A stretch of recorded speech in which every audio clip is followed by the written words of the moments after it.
Our lead this hour coming from La La Land, actually in the hood in Inglewood. That is where there was a hostile takeover by Raider Nation.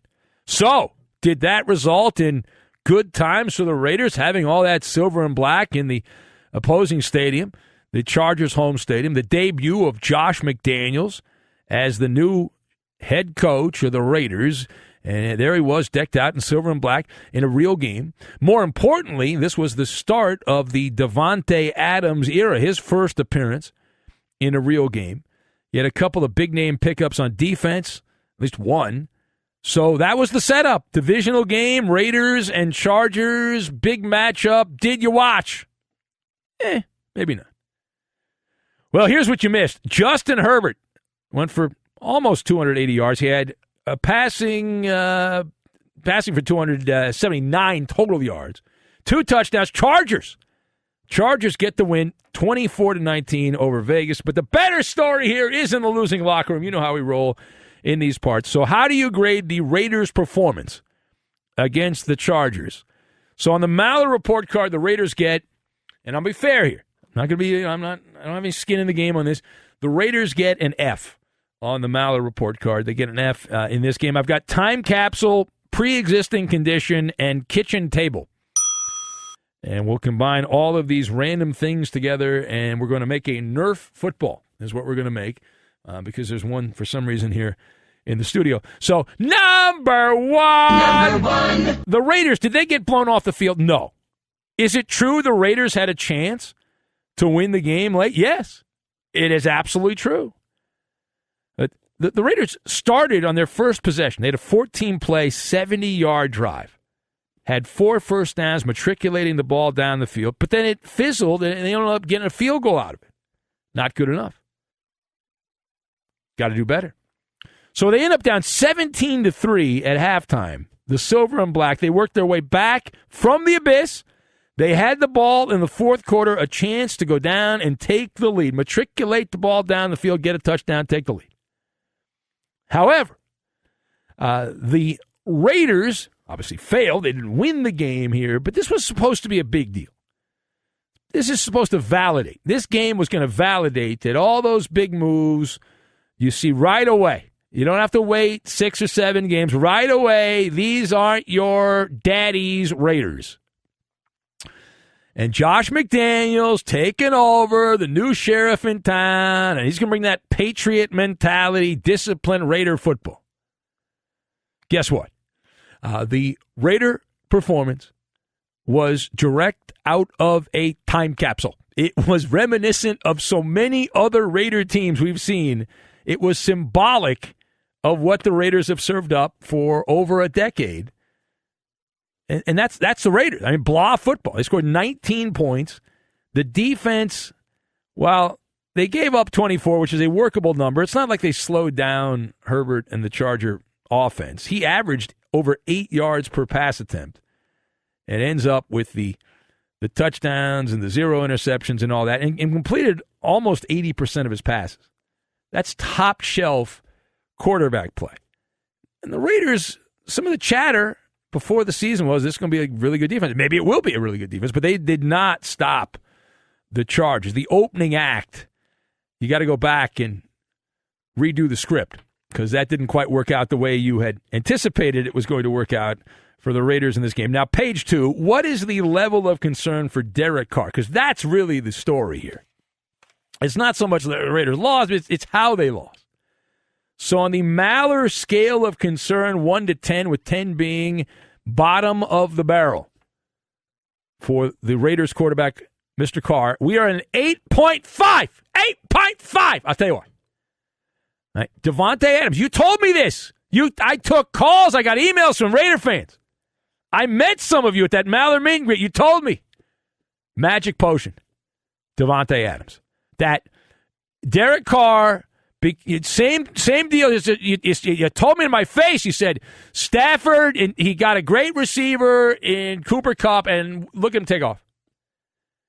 Okay, so now Davante Adams is your Cooper Kupp. He's the missing link.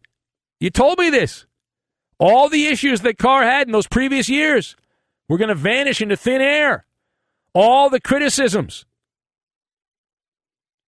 Well, how'd that work out? Davante Adams, he got his numbers. He got 10 catches. He had a bunch of yards, right? Big numbers, big stat sheet, big sexy stat sheet for Davante Adams. You're like, okay.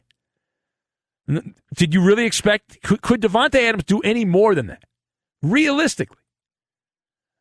I was watching a lot of this game. This was in my rotation in the late television window. The greatness of the Raiders. 10 catches and 141 yards. So, okay. I mean, that's as solid as it gets. Had a touchdown. That's Davante Adams. That's a classic Davante Adams game. And yet, what does Carr do? He goes out there and he sucks the air out of the room, is what Derek Carr does as the Raider quarterback dealing with the same pre-existing condition.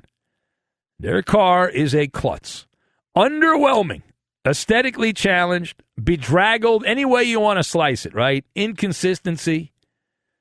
And Carr completed less than 60% of his passes overall in this game. He had 3 interceptions, 2 fumbles, both of them recovered in a partridge in a pear tree. And he was especially bad early in the game, first half of the game. Carr came out and was not getting her done there.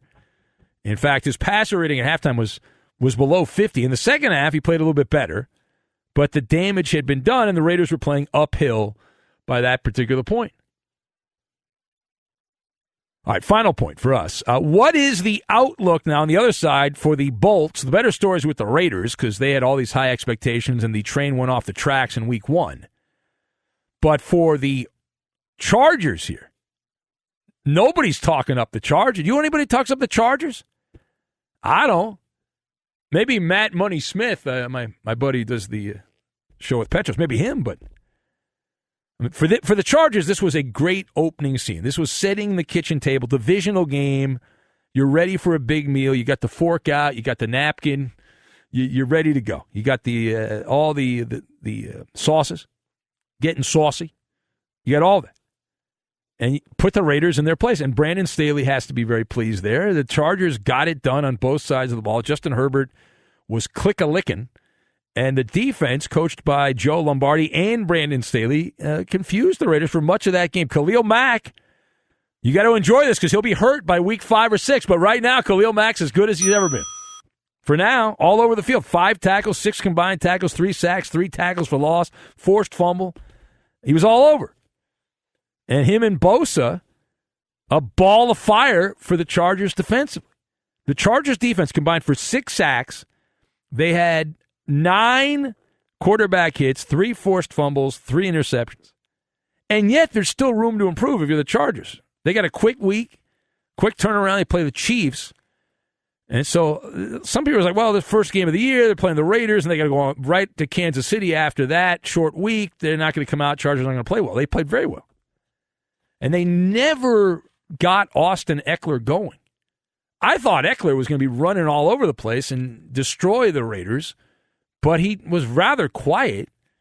He had 72 total yards running and receiving combined. And Keenan Allen got knocked out of this game with injury, the top pass catcher for the Chargers. So they have some things to fine-tune, but the Chargers feeling pretty good about themselves. Now you look ahead, and you're like, okay, the Raiders, like, you know, they're not going to be 0-2. Well, the good news for the Raiders is they got Mighty Mouse coming to town. Kyler Murray and Alligator Arms, the Cardinals, they blow more than anybody right now. You see they got run off the field by the Chiefs.